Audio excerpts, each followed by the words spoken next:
Someone once said that growth happens when we can accept our own weaknesses.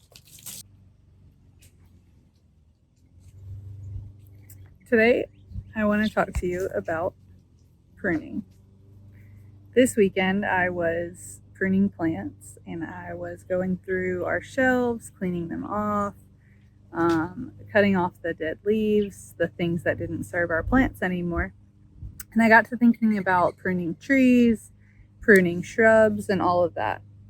And I wanted to take the opportunity to talk about pruning and the benefits of pruning and how it applies to our lives. So pruning is preventative maintenance for young and established plants. We can put it on regular schedules. We can do every couple of weeks. You prune during the spring, sometimes during the summer, depending on where you live, how hot it is. But really the key is that preventative maintenance can happen anytime in our lives too. It doesn't matter if we're younger, we can always be coached. If we're older, we can be coached. We can accept coaching for pretty much anything at any age. Being on like a regular schedule for coaching and pruning and growing can really do so many things for our lives. And the more coachable we are, the more apt we are to really being able to level up and continue to just grow and thrive. So some of the benefits of pruning are promoting plant health, maintain plant and landscapes, protect your family and property. Types of pruning could be thinning, topping, raising, reduction. And so I wanted to touch on each of these. So 3 of the benefits of pruning. The first one is to promote plant health. This says pruning removes dead and dying branches and stubs, allowing room for new growth and protecting your property and passerby from damage. It also deters pest and animal infestation and promotes the plant's natural shape and healthy growth. So if you think about that and how it applies to our life, pruning things out of our life that no longer serve us or that we don't pay attention to or that we've grown out of, those type of things really allow room for new growth. They protect the space that we hold for ourselves, and they really protect, when it said passerby from damage, I was thinking about different things that could possibly make us angry.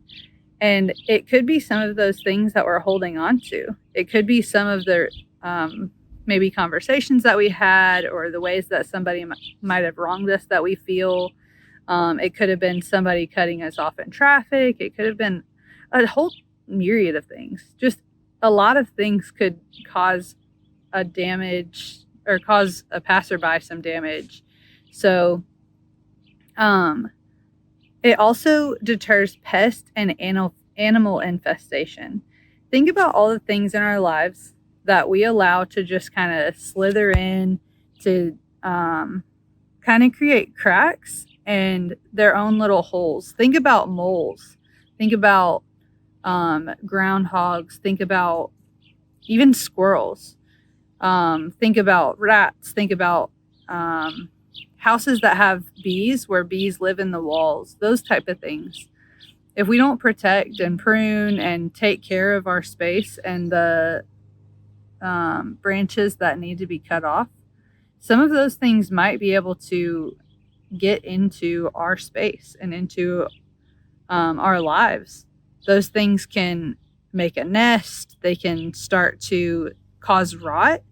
And then we're not too far gone for coaching, but we are too far gone to say that we, don't have anything that we need to fix. We all have something that we can work on, something that we can improve on in our lives. Another benefit of pruning is to maintain plants and landscapes. Pruning trees and shrubs encourages healthy fruit and flower production. Think about a time that you felt like you were blossoming. You felt like you were doing the absolute greatest. You were, just joyful and full of peace and just felt like you were right on track. Think about a time like that. Close your eyes. Imagine where you were. Who were you with? Who were you being? What did that look like for you? And now, as you're thinking about that, think about how bright you felt, how light, how load free, and just joyful. The ways you were able to build connection with people. Think about those things.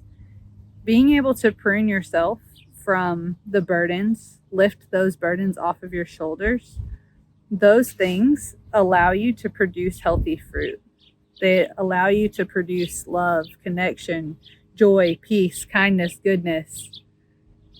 All of those things can be created because you decided to prune. You decided to spark growth. And then the third is to protect your family and property. Regular pruning reduces the risk of storm damage to structures from broken branches. Protect your family and friends from falling branches over walkways, driveways, children's play areas. Helps control pests, vermin, snakes by reducing their habitat options. So like I was saying with the other, but also with termites and with other bugs and stuff like that. But it helps protect your family when you take care of yourself. There's so many of us now that decide we need to take care of other people. We can't say no. We need to just give and give and give and give, but you can't give from an empty cup. If your cup is empty, then you have nothing left. And what are you really giving to people?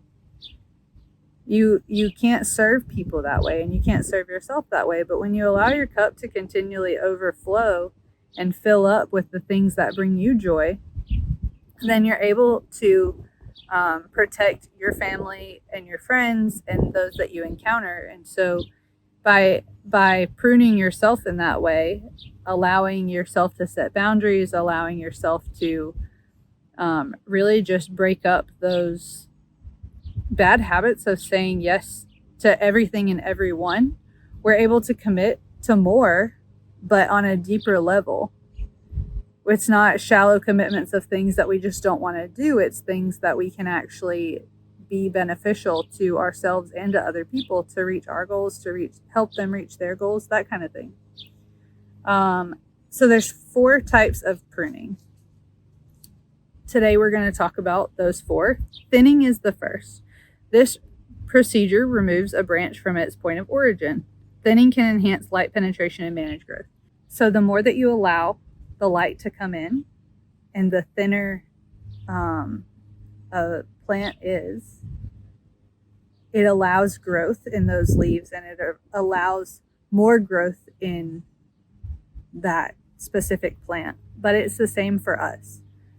So when we thin out the things that we're juggling, we delegate, we drop some of the things that we don't even know why we're doing that anymore, but they don't serve, and they don't help us in any type of way to grow as a person.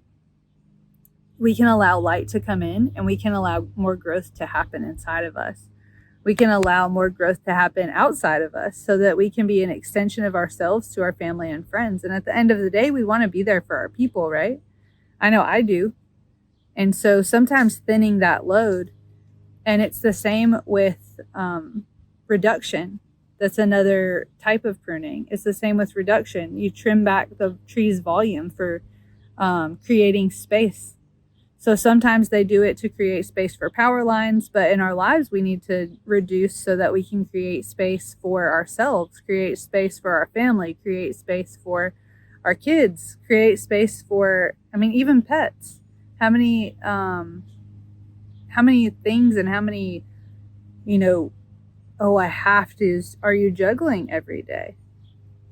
What do you get to do? What do you get to create? Who do you get to be in order to serve yourself and serve the world? And sometimes it takes thinning and reducing the amount of things that you're carrying.